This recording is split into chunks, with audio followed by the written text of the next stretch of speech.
José Geraldo, o senhor esteve aqui explanando longamente sobre vários assuntos, né, jurídicos, sobre a questão da função social da propriedade e tudo mais. Só que nós gostaríamos de fazer um apelo para o senhor, para que o senhor também, se pudesse, se for possível, acompanhe em loco, né, na prática, e não só saindo um pouco da academia, coisas que nós temos constatado acerca dos movimentos de reforma agrária, especialmente dos movimentos sociais que se dizem titulares. Faz por escrito, velho. Faz por escrito. Presidente, se puder... Segura o tempo, Só por favor. segura o tempo, por gentileza. Pode votar 4 minutos e 30. Faz por escrito, viu? 4 minutos e 30.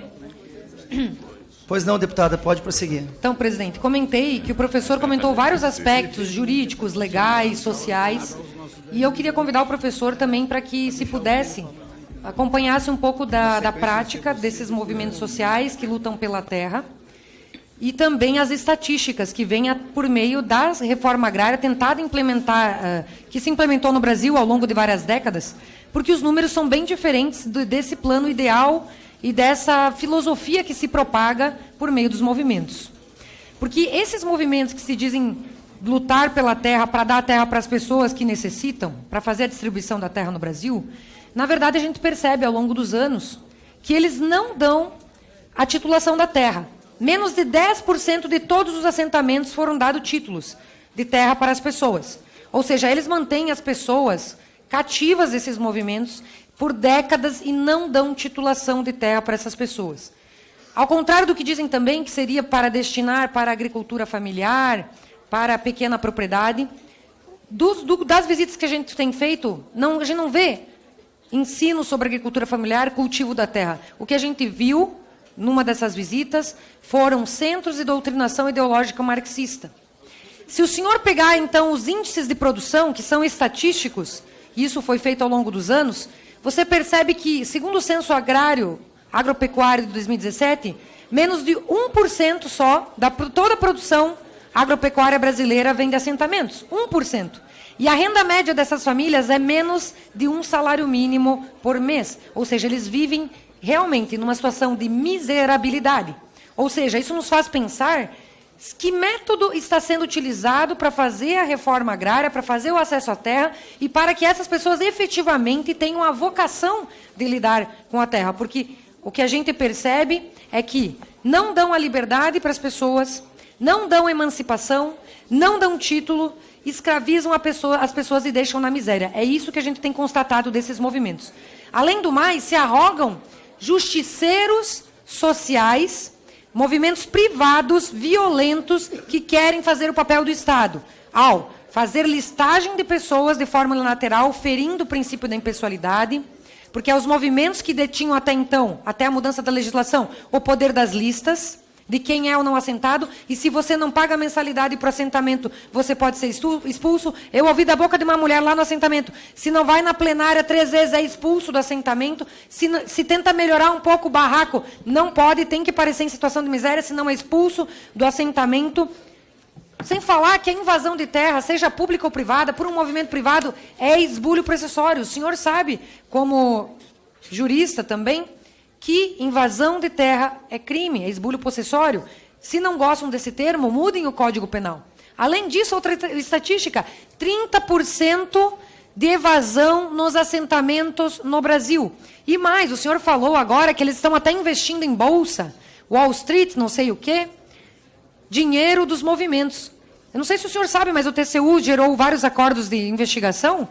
E de tantas irregularidades que foram acometidas nesses assentamentos, eles recolheram dessas associações 3 bilhões de reais foram devolvidos aos cofres públicos por conta de irregularidades no sistema das associações e cooperativas dos CNPJs vinculados aos assentamentos.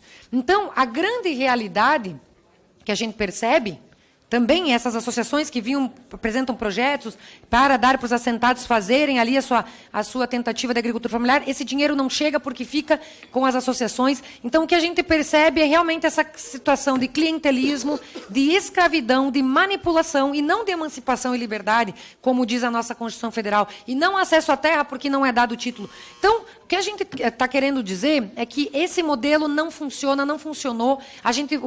O Salles colocou aqui a questão do programa que o Bolsonaro criou, que dá um acesso para as pessoas e uma independência e uma autonomia. É isso que a gente quer. Transparência, legalidade, impessoalidade, gestão pública eficiente. Por isso que a gente está nessa CPI, para desmascarar os crimes e para chegar não só à verdade dos fatos, mas também aqui, realmente, se é para dar terra para as pessoas, que elas mereçam efetivamente.